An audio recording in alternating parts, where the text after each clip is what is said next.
It's good to be back in Asia, brother. We're back back in this beautiful region after our coverage over the AFC Asian Cup just last month. We are back here now to talk about the quarterfinal matchups that happened in the AFC Champions League. And brother, it's so good to be back because I'm seeing so many familiar faces, so many familiar players, stadiums, or whatever it might be. I'm just happy to be back in this region, man, and focusing in now on the club football that's happening in Asia. Let's start off with this. Producer Roy, can you pick East or West?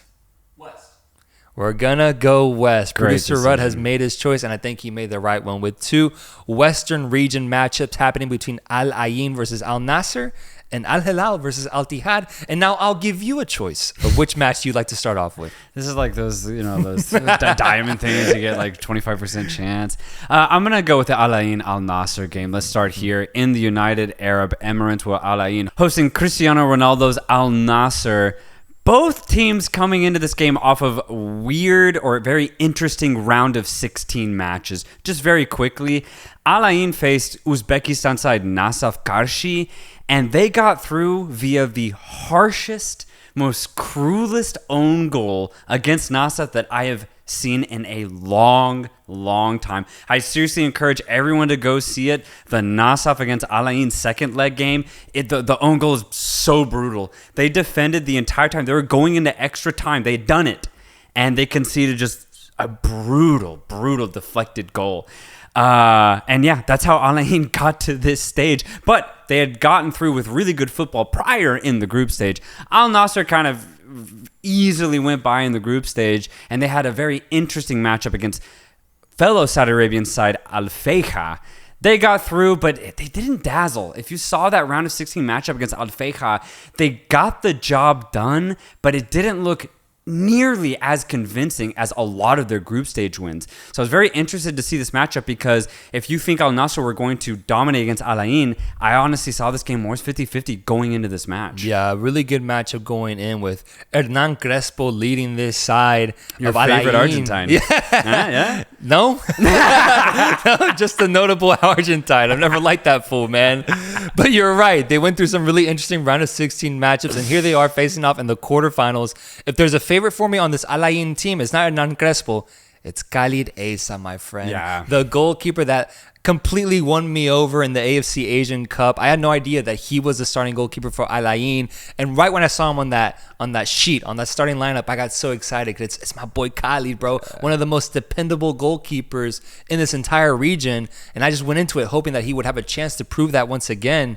I think ultimately he did. Yeah, do you see that Ronaldo shot that it was a crazy block. Ronaldo got a ton of power behind the shot, but somehow Ace's paw just completely stopped the momentum of the ball. It was an insane block, and after that moment, I was like, dude, Ace is one of the most informed keepers in Asia, like now. No, like, 100%. Without a question. And to get into the game analysis of this match, it's kind of what it was for Al-Nassr. Very, very individualistic, the style of play that Al-Nassr execute, man. And it's kind of disappointing when you really look at it because, you know, you have Cristiano Ronaldo, you have Otavio who could orchestrate things from the midfield. Brozovic, who did not play in his absence, I think was definitely felt for Al-Nassr because they had no one to really look for in the midfield. And then Mane was very active. Actually, I thought he had a decent game, but overall, there's just not a lot of fluidity with Al-Nassr's offense. And it was like that in that round of 16 match. I don't think it's going to change anytime soon. But luckily, the quality that they have will always keep them in games kind of no matter what. It's going to be up to Al-Ain to maintain the 1-0 lead that they have. If they do that, I can easily see Al-Ain getting a favorable result in the second leg in Saudi Arabia and them going to the semifinals over Cristiano Ronaldo. But it'll get tricky, though. If Brozovic is back, if Talisca's back, I definitely see Al-Nassr putting up a much better performance. But here's the thing. Al-Ain were also missing their number 9, the big man, Kojo Fodo Laba. And they were already breaking the lines several times, especially in that first half without him. So imagine him in the lineup, occupying the center backs. And then you have Kaku Gomez, Matias Palacios, orchestrating the midfield and looking for runs of Sofiane Rahimi. Al-Nassr's defense is going to have a really hard time, and without Aymeric Laporte. Yeah, so he's out officially, man, with that red card kicking him out of this next game. That's massive. Bro. Massive. I do wonder what the impact of these players coming back will be if they do so, because Talisca, I think, is a really important part of the offense. Him and Ronaldo form a very good double pivot up front, and I think that's shown itself throughout this entire season. Not having Talisca kind of increased the responsibility on Sadio Mane. And although he was active, bro, I was left a little disappointed overall with Mane's impact on the final third of the pitch, because if you look at all the opportunities that Al Nassr ended up generating, they really all came at the hands of Cristiano Ronaldo when he got fed balls in and seeing what he could do with it, right? And he would generate some really good shots, but my boy Kaliesa was there to stop them. I don't know, man. I'm really hesitant when it comes to this Al Nassr side. I do see the home factor playing a big role here as well. Yeah. And the mentality aspect of Ronaldo being Mr. Champions League over in Europe. I don't know if I see him getting kicked out in the quarterfinals, man. It could happen. I'm not ruling that out, but I think I'm ultimately going to predict that Al Nassr finds a way to go through. They only need one goal. That's it. If it was a 2-goal deficit, I think it'd be a much more scary situation. But I'm going to go with Al Nassr finding a way to get back into this tie and ultimately winning. But it's going to take a damn near perfect match, missing their best defender in Laporte. Yeah, and this match itself, pretty much the entire second half, dude, it got physical, but in a dirty way, man. There's a lot of play acting. There was a ton of time wasting, and I think we're going to see the same thing in the second leg, if not even more, especially the longer Al-Ain keep that 1-0 lead. They're going to do whatever it takes to get into the semifinal, and I don't blame them. What'll be really nice to see, though, is that they do have ballers on their team, guys who are really good on the ball. So I think this could get really ugly if Al Nassr can't get on the score sheet early in that second leg. That's Crespo ball right there, low key. You know, that dirty play. Ronaldo almost scored from half field. You saw that? Like, that's what they're resorting to at certain points, man. It almost went in. It almost went in, but that is the thing, and that's why, again, I am very disappointed with Al Nassr. They were my group stage picks to go to the final, but after seeing the round of 16 performance, I'm like, okay, they've lost. You can't back them anymore, man. They've lost all their magic that they had back in October. A big reason as to why I just don't rate them as highly anymore is what you're saying. The chemistry up top and the fluidity is just very disappointing considering the talent that they have. There was like probably 10 snapshots of Otavio just with a frustrated look on his face in this first leg against Al-Ain. And it's because when you see Otavio get the ball deep in the midfield, he has nobody to pass to. Mane and Ronaldo completely stay up top, and that makes sense. You need to have somebody to go to, but as far as like an inverted winger who comes toward the ball or other midfielders to help generate a build-up play alongside Otavio, doesn't exist. Yeah. It really doesn't. So there's a big gap between Aymeric Laporte's defense and Ronaldo's offensive line. There's almost no midfield. So it's very disappointing for Al Nassr. Al-Ain with a chance to make a big statement here going away from home to get a result against this Cristiano Ronaldo Al Nassr. I mean, this is going to be, there's going to be headlines of this if they pull it off because Ronaldo is involved with Al Nassr. They have a chance here, bro, and they're going into this tie with the lead. It makes for a really exciting second leg tie, and if anything, probably the most exciting second leg tie that awaits us so far. Yeah, I just hope that Kojo Fotolaba is back. That way Al-Ain have their best 11, and that way I know there'll be no doubt as to who the winner will be. The other matchup we had in this region was Al-Hilal facing off against Al-Ittihad, a Saudi Arabian clash here with Al-Hilal hosting this game in the Blue Jewel. I mean, bro, we've been backing, or personally, I've been backing Al-Hilal for a long time now, ever since this season started, seeing them as the best team in Saudi Arabia, and thankfully they've actually lived up to that title after this performance, especially where they completely dominated this Al-Ittihad side who, despite having guys like N'Golo Kante or Fabinho, I think just showed right away that they're a class below this Al-Hilal team has such confidence, such fluidity, and really represents all those things that maybe you were hoping Al Nassr could represent in terms of just that chemistry up top, that know-how in the midfield, and a really solid, reliable back line to just make for getting really good results in this tournament. Yeah, if you want to make the easy comparison, Al-Hilal is the Real Madrid of Asia. When you look at their track record over the last, 8 years, they've been to 5, maybe even 6 finals. They've won 3 of them. And I think they have a record in Asia, 4 AFC Champions League titles. They dominate this tournament, and for good reason. You look at this match against Al-Ittihad, and it's, as you said, They were a class above him, man. Yeah, It really wasn't even a contest. Once Al Hilal got on the board through a Mitrovic penalty, I was like, all right, there's no way. If anything, they'll get 2 or 3 more. Immediately after Salim Al-Dosari gets his goal, it's 2-0. And at that point, I was like, all right, 0% chance Al Ittihad get into this game or into this tie, bro. Yeah. There's just no chance. And I think going into this match, it was going to always be this way. Al Hilal have maintained a very good run of form, unlike Al Nassr in their Saudi Pro League. And Al Ittihad, even though they're reigning champions of the Saudi Pro League from last year, my God, have they dipped, dude. They got nothing. Yeah, even the Club World Cup performance, I thought that was bad. abysmal, man. That was basically my last straw with this Al Ittihad team, who is coached by what I thought was a good coach in Marcelo Gallardo, and has guys like Benzema on this team. Not living up to, if Al Nassr is disappointing, I think Al Ittihad has been twice as over, bro, because Agreed. I don't think they should be this bad given some of the names that they have. If we assume Al Hilal just get the job done, which I really do believe that they will, I guess my only question for Al Hilal is, what do they look like when their back is against the wall for spells throughout a game? Because it just hasn't happened. They dominated the group stage. They had one tough game against Navbahor, but it was the opener. It was like one of their first games of the season, so you can cut them some slack there. But beyond that match, they have dominated in every single AFC Champions League game since. They're dominating in their domestic league as well. What team can really take Al Hilal? I don't know. I want to see it. I do think whether it's Al-Ain or Al Nassr, I think they will have something to say. So once that semifinal matchup is made with Al Hilal there, that's going to be a banger of a match. We'll get to see the true colors of this Al Hilal team and if they're worthy of ultimately lifting this trophy. Can't help but wonder what this team would look like with Neymar, man. Oh, bro, Can't help but wonder. I know, man. Because if they're already this good this entire season without one of the greatest players on earth, then imagine how much he could heighten their level.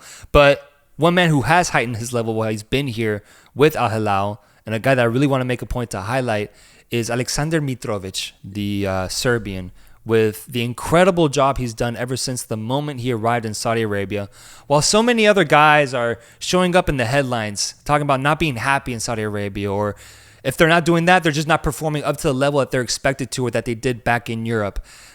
Mitrovic is one of those guys that had just arrived, put his head down, focused, no complaints, no reports, no injuries, just pure class in front of goal, man. The stats that he's put up this season so far deserve credit, bro. In 32 matches, he has 30 goals and 6 assists. I find that to be so impressive. And when you got a guy like Benzema on Al Ittihad, who didn't even show up to today's game due to, I believe, an injury, but there's been reports in the headlines that he isn't happy with his role. He isn't happy with his whole experience in Saudi Arabia. You got a guy like Mitrovic who says, fuck all that. I'm here to win trophies. I'm here to not complain and play my best football. And he's done it because he had such an incredible season with Fulham just last year. And he found a way to continue that momentum in this league and become, Al Hilal's iconic striker at this point, because he's been absolutely incredible. And him scoring that first goal, although it was a penalty, he had so much class delivering it. And I think it just showed me in that moment that Mitrovic is the guy right now, the best striker in all of Asian football right now. Another player that I want to highlight for Al Hilal, this will be a little bit more of a sentimental one, is left back Al-Sharani. Last time I saw this guy, he got a knee to the face just over a year ago in that World Cup match. And I remember being so distraught and upset because he was one of my favorite fullbacks in all of Asia. He's so forward-thinking, doesn't even think twice when he gets the ball at his feet to just dribble at the opponent's defense. And when he got that devastating injury for Saudi Arabia in the World Cup, I was like, damn, man, out of all the players in the World Cup, not Al-Sharani. He doesn't deserve it. He's been a soldier for the Saudi Arabian national team for so long. So for him to go off in a stretcher at the World Cup was so frustrating.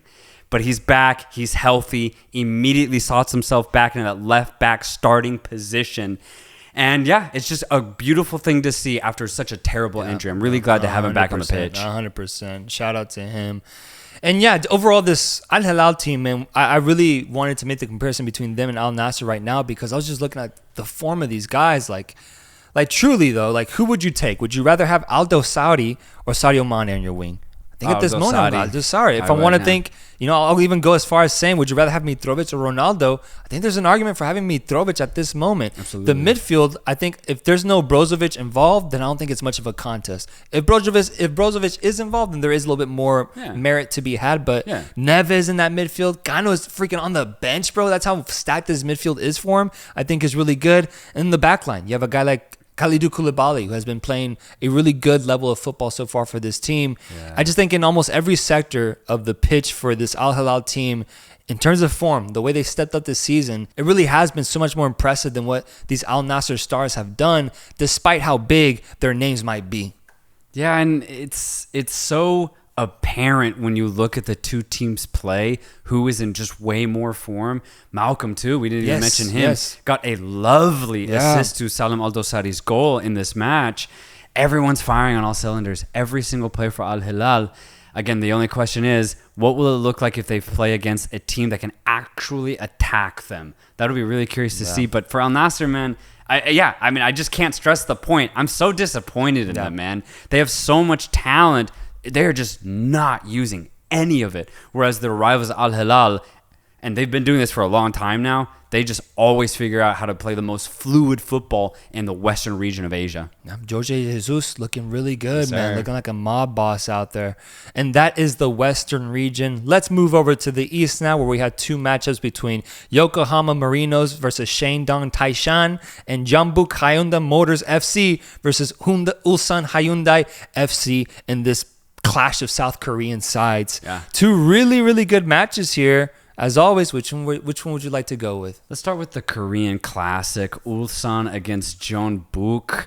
This one was always going to be a really interesting one. Ulsan are just coming off of winning the 2023 K-League, which ended in December. So they are fresh off of lifting the domestic title in Korea. Whereas Jeonbuk had an interesting season, but they ended the Champions League group stage in really good form. So I had my eye on them going into this knockout stage. Round of 16 comes, Jeonbuk get Pohang, who had a really good group stage, even better than Jeonbuk. Jeonbuk ran circles around him. Not scoreline-wise, but when I watched both games, Jeonbuk were clearly the better team, and they put Pohang in the gutter. And as on the other side, Ulsan's round of 16 matchup was interesting too, because they had to play a second division Japanese side, Ventforet Kofu. And second div mid-table Japanese sides against Korean champions. Always going to be a really weird game, man. And from the moment go, Ulsan put Ventforet Kofu aside. It just wasn't going to... It was impossible, You're dreaming. It's a pipe dream to think that Kofu could have done anything. It still hurt, though. Yeah. It was it was one of the crazy stories, man. And the second leg in Japan, honestly, was a fun game. Kofu did not play poorly, but Ulsan killed him. Yeah. Kofu was this was their championship, was them qualifying into the round of 16, and it's just it was bound to happen, bro. Yeah, man. So we have Ulsan against Jeonbuk with this type of form going into this quarterfinal. I was very intrigued, and honestly, I think Jeonbuk showed what they've been showing the last couple of months going to this match. They're a ball-oriented team who love midfield possession. They don't have a lot of killers up top. They really don't. They don't have, for example, a number 9 that's imposing.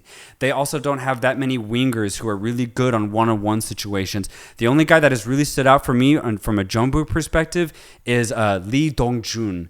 Really good player, and I looked at his resume, actually. He went to Europe with Hertha Berlin. They didn't work out and immediately came back to Korea. It happens. Yeah. But he definitely was the standout for me. I think it's easy to tell he's an excellent dribble penetrator. But Jeonbuk, I think, ultimately are a very complete team. Ulsan are too, though. Ulsan looked very good in their own aspects, but overall, what I got from the game, it ended 1-1. I think Jeonbuk are slightly the better team, but they're close margins for sure. Yeah. And when you look at the goal that they conceded, they basically gave it away, unfortunately. This is one of the worst giveaways I think I've seen in a while. Yeah. And that was my thing watching this game was you could kind of sense that there's a lot of chaos involved with this match. A lot of mistimed tackles. The goalkeeper would rush out and then rush back into his goal. There was some pretty bizarre whiffs that were happening, and I just kept asking myself, what is this going to lead to? What's going to end up happening here? And Although I could have imagined the worst things, nothing was as bad as what happened, bro. Nothing was as bad as what happened, man, because that really was a really unfortunate. His intentions were good. The defender, Tae-wook Jeong, his intentions were good. He assumed someone was right behind him, and so he just threw his body on the fucking line, kicks the ball just wherever he can. But there was a Ulsan Hyundai forward right there waiting for it, who buries it very easily. Awful mistake. It looks bad on screen, but I can see from his perspective why he would think it was the right play to do. So ultimately, what I just got from that was that I do think Jeonbuk is just slightly better because I'm going to give Jeonbuk more credit for how they scored their goal than Ulsan. And so for that reason, I think they've been a little bit better. I have the exact same assessment there at the end of this game. And also consider Jeonbuk missed a penalty. They could have had 2 goals. Yeah. Brazilian Thiago hits, I believe, the crossbar, went just too high on the shot, got a little nervous. Jeonbuk should have won this game. It's a huge mistake that they didn't. Now they have to go to Ulsan and get a result. No away goals, let's remind ourselves. So it is truly 1-1. Jeonbuk are the better team, but again, since they're not deadly on the offense, I could see this also just being another 1-1, and this maybe goes to penalties. Sure. Would not be surprised whatsoever. Ulsan on their side also don't have finishers, so this might be a low goal scoring affair. I still have Jeonbuk being the better team because I think they move the ball better, but it doesn't mean anything if you don't have people who can finish the chances. Yeah, I'm going Jeonbuk on this one. I'm going Jeonbuk. For the other ones, just to clarify, you're going Al-Hilal over Al-Ittihad? Yeah. And you're going Al-Ain or Al-Nassr? Before the quarterfinal matchups, I had Al-Nassr, but Al-Ain can do it. I'm going to stick to Al-Nassr because they have home advantage. Okay. But yeah, I'll say Al-Nassr. We're on the same page then because I do have Al-Nassr coming back. Okay. And the last game to predict and preview as we're halfway through the matchup with the first leg already happening is Yokohama F Marinos versus Shandong Taishan. Yokohama coming off of defeating Bangkok United in the round of 16, and Shandong coming off of defeating Kawasaki Frontale in the round of 16. Shandong hosting this matchup and doing what I believe the South Korean teams didn't do when it came to hosting a match, showing an incredible atmosphere. Yeah. I thought the Jeonbuk game lacked a little bit of that atmosphere. I saw a lot of empty seats over there, which was really surprising. Wait, real quick though, all Korean home games, bad. But what's that about, man? Bad, bro. You have 2 Korean teams facing off against each other. No, and it's a knockout stage AFC Champions League game. I thought in the group stage, I was like, oh, it's just group stage. They'll come in the knockout stage. I guess they don't come till it's the fucking final or something. Like, good Lord. I don't know, man. I don't know because Shandong, this Chinese side, hosted an incredible matchup full of so many people, such a good atmosphere that was fully into the match. And I really appreciated that.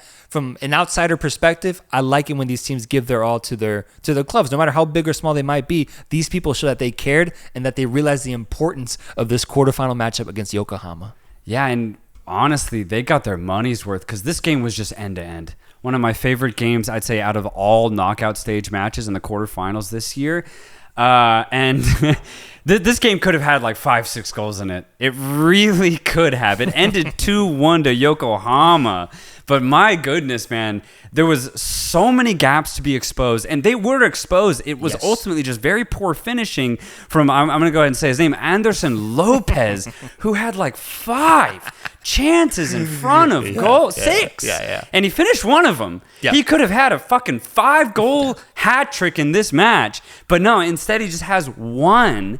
And it was just so wasteful. He also had another chance where he could have gotten a really easy assist, scuffs it, puts the pass behind the forward, and the chance is gone for Yokohama. His intention was good. The intention is good. The intention was good. And I think that's why I ultimately ended up really liking this guy, man, because he was actually kind of unselfish. Like in those moments where a striker usually does get selfish, probably for the right reasons, he decides not to. And he sends sometimes a very questionable pass, but I just like the fact that he acknowledges his teammates. He tries. And although he isn't clinical at all, he has these moments like that first goal where it's just pure greatness. It's a beautiful finish. It was a good finish. It's pure belief in the opportunity. Multiple bounces, just the hand of the footballing gods helping him out by just setting him up with a beautiful opportunity, which he absolutely buries. But then, yes, there's those moments where he showcases that he has an absolute sitter in him, and he proves why he's at Yokohama and not Vasco da Gama, the Brazilian. I like that. But I take it the other way, man, because I had liked him in the group stage, but it's because he only had maybe 1-2 chances a game. And I was like, oh, you know what? He'll finish 50% of the time. Now, based off of this, he's gonna finish 10% of the time. Like, I can't trust that. And if you're Yokohama going back home with this tender lead, you're gonna be a little nervous if he gets another chance. Can he finish it or can he not? I guess we'll get the answer. I think he's just on for the ride now at this point. But yeah, I agree. They're not. I see this coming into the conversation when it comes to them being a title contender. This is a big point of contention. I agree. Absolutely. And the thing is that Shandong had the same 1-goal deficit in their round of 16 match against a Japanese side.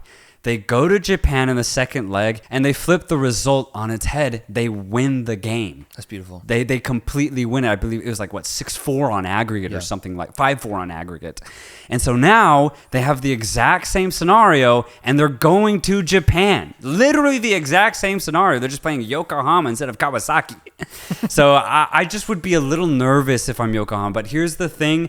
I think Yokohama's ultimately going to get the job done because they broke Shandong so many times. Hopefully it won't go to Lopez and maybe it goes to Jan Mateus or Elber instead. And then you'll get the finishing chances that Yokohama will probably deserve. So that's why I have Yokohama ultimately winning this. But Shandong, man, honestly, I like the way they play. I like them. They press the situation. They're not scared to really attack. They leave themselves exposed at the back in hopes that they can find gaps themselves against their opponents. But I don't know. I like Shandong. I just don't think they'll be able to get it done. Yeah, I mean, what an important goal, though, from Chen, getting that insane. Like, if there's a difference in finishing here, my goodness, the finishes in this game were absolutely very dramatic, with Chen getting, like, a crazy jumping in the middle of the air, fucking goal, hits the post, goes in. It was so perfectly struck. But then that Mateos goal, one of the weirdest finishes where he passes the ball into the back of the net. No. And I'm actually going to put it on the goalkeeper, man. I'm going to put it on the goalkeeper for not even having the heart or the will to even try to dive for it. Making the crazy assumption, I believe, that it was either going to get deflected or that he just couldn't see. I don't understand his decision to just stay put in the middle. When a ball is coming at you that slowly, you have to react in some sort of way. And it just crawls into the back of the net, and you see Yokohama go 2-1 with this result. I thought that was a very lame goal to concede. Bro, I tried to give the goalkeeper the benefit of the doubt there. I was like, okay, what happened here? Yeah. Like, was there a slight deflection? Did he think something else was going to happen? But no, bro. At the end of it, it's just like, I don't know what happened. Yeah. I don't know what happened. And I was so bummed because out of all the damn chances that Yokohama generated, it was that one that went in. Yep. It was that one. So I was like, God damn it. Like, Shandong didn't deserve that. Nah. They deserved all the other 4 chances to go in, honestly. But not that one. Yeah. No. What will be really interesting, though, in the return leg is hopefully we get to see the appearance of Krisan, who did not make an appearance in this match. I believe it was to maybe avoid suspension through yellow cards, saving him for the second leg, because he has 8 goals in 8 games. Huge for Shandong. I believe he's leading the charts in the AFC Champions League for goals scored. Having him is literally the difference between whether Shandong win games or lose games. He was immense in the round of 16, and if he plays in Japan, I think he's going to have something to say. Maybe they don't win it, but he's going to make it very hard for Yokohama by getting at least a goal. You're going Yokohama? I'm going Yokohama, but I do like Shandong. They're not afraid. They play with no fear. I love it. All right, I think this is going to be an episode where we both agree on the same predictions. I'm going to go Yokohama. I just think too many opportunities were generated, and I have a little bit more faith in my boy Anderson Lopez to step up in these moments. Yes, I think you take these bad games so that there's other matches where he can maybe have a more reliable brace or better performances overall. I think we might see that this time around. Regardless, Yokohama at home, I think is a big, big advantage because you could tell that crowd was really impacting how Shandong was playing on an emotional level. Not having that, I think is going to really impact them. So I'm going to go Yokohama wins this matchup, and I would like to know, folks, what do you guys think will happen in the second leg of these quarterfinal matchups in the AFC Champions League? So many fun teams involved. Let us know if your team is involved and what you think about your squad this time at this year's Asian Cup, I almost said AFC Champions League. Till next time, guys, we'll be back with a reaction to the second leg of these matches. We will see you guys very, very soon. Peace.